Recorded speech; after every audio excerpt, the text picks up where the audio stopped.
सोलापूर महापौर निवडीवरून भाजपच्या लोकांनी मराठा समाजावर राजकीय तिथं अन्याय केलेला आहे. त्या विरोधात गेल्या 15 दिवसापासून आम्ही सोलापूरमध्ये मुख्यमंत्री देवेंद्र फडणवीस यांना रक्तानी पत्र तिथं लिहिलेलं आहे. त्या विरोधात आम्ही मुंडन आंदोलन केलेलं आहे. आणि आज आम्ही मुख्यमंत्री देवेंद्र फडणवीस, प्रदेशाध्यक्ष रवींद्र चव्हाण, जिल्ह्याचे पालकमंत्री जयकुमार गोरेजी आणि सोलापूर शहरातील स्थानिक भाजप विरोधी लोकांच्या विरोधात आज आम्ही मूक आंदोलन केलेलं आहे.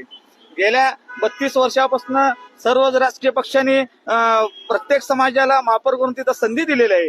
1993 नंतर आज 32-33 वर्ष झालं मराठा समाजावर तिथं राजकीय अन्याय झालेला आहे. यंदा सर्वसाधारणसाठी जागा असताना भाजपच्या ह्या देशी लोकांनी तिथं ओबीसीचा महापौर करून मराठा समाजावर तिथं राजकीय तिथं अन्याय केलेला आहे. मी आपल्या माध्यमातून राज्याचे मुख्यमंत्री देवेंद्र फडणवीस यांना सांगतो की लोकसभेला मराठा समाजाने मतपेटीतून तुम्हाला महाराष्ट्रात उत्तर दिलेलं आहे. विधानसभेला मराठा समाज तुमच्या सोबत होता म्हणून तुम्ही सत्तेत आलेला आहे. ज्या सोलापूर शहरामध्ये महापौर निवडीनंतर जिल्हा परिषद आणि पंचायत समितीची तिथं निवडणूक होती, स्थानिक जिल्ह्याचे जिल्हा प्रमुख असतील, पालकमंत्री असतील, यांनी 55+ तिथं जिल्हा परिषदला तिथं त्यांनी स्वप्न पाहिले होते. पण महापौर निवडीचा फटका सुद्धा त्यांना ग्रामीण भागात तिथं बसलेला आहे. 38 जागा तिथं फक्त तिथं आलेल्या आहेत. जे त्यांचं स्वप्न होतं 55+ ते तिथं त्यांचं पूर्ण झालेलं नाही. जिल्ह्याचे पालकमंत्री असतील, मुख्यमंत्री असतील, प्रदेशाध्यक्ष असतील, त्यांनी मराठा समाजाला राजकीय जे अन्याय झालेला सोलापूर शहरात तिथं योग्य न्याय द्यावा. अन्यथा येणाऱ्या काळात सोलापूरसह महाराष्ट्रात प्रत्येक जिल्ह्यात, प्रत्येक तालुक्यात, शहरात तुम्हाला हे आंदोलनाचा वणवा तिथं दिसेल. पालकमंत्री जयकुमार गोरे आज सोलापूर दौऱ्यावर आहेत. त्याची भेट घेणार आहात का? त्यांना काय आवाहन करतात? आता गेल्या 15 दिवसापासून जर सर्व सोलापूर शहर जिल्ह्यासहित सर्वांना माहित आहे की सोलापूरमध्ये आम्ही तिथं सातत्याने आंदोलन करत आहे.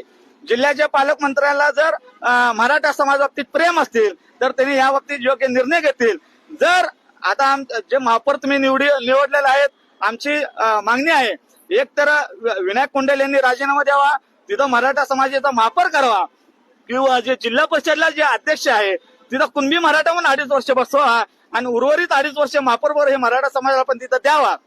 जर जिल्ह्याच्या पालकमंत्र्यांनी जर मराठा समाजावर हित सुद्धा अन्याय केला तर आम्हा मराठा समाजामध्ये एक मेसेज आहे, जिल्ह्याचे पालकमंत्री हे फक्त ओबीसीचा विचार करतात, हे मराठा द्वेषी आहेत. आणि यानंतर सुद्धा आम्ही एक आंदोलन आम्ही तिथं चालू करणार आहे. जर जिल्हा परिषद अध्यक्ष बाबतीत अशी महापौर बाबतीत जर निर्णय झाला नाही, आम्ही भाजप विरोधात, भाजप हे मराठा द्वेषी आहे, आम्ही हे रथ तयार करून संपूर्ण महाराष्ट्र प्रत्येक गावात आम्ही तिथं फिरवणार. महापौर प्रक्रियेची निवडणुकीची व्हॅल्यू होती ती पारदर्शक होती का? आपण बघितलं तर आज ठराविक सोलापूर शहरामध्ये 5-6 जण ठराविक लोकांनी हे महापौर असतील किंवा अनेक गोष्टी निर्णय हे कुणाला विश्वासात न घेता हे तिथे घेतलेले आहेत. असेल ते त्यांच्या पक्षातलं त्यांचं अंतर्गत विषय असेल. पण आमची महापालिकेत सत्ता आल्यानंतर पासून आमची मागणी आहे की मराठा समाजावर तिथं राजकीय हत्यावर अन्याय झालेला आहे, मराठा समाजाचा महापौर करावा.